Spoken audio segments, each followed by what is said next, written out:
अभी तक बारिशों में भीगते भी याद आता है कि छप्पर के नीचे अपना छाता छोड़ आए हैं।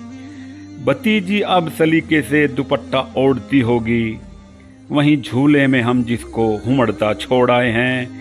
ये हिजरत तो नहीं थी, बुज़दिली थी शायद हमारी, कि हम बिस्तर में एक हड्डी का ढांचा छोड़ आए हैं।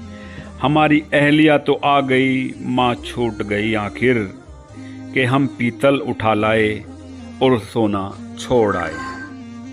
महीनों तक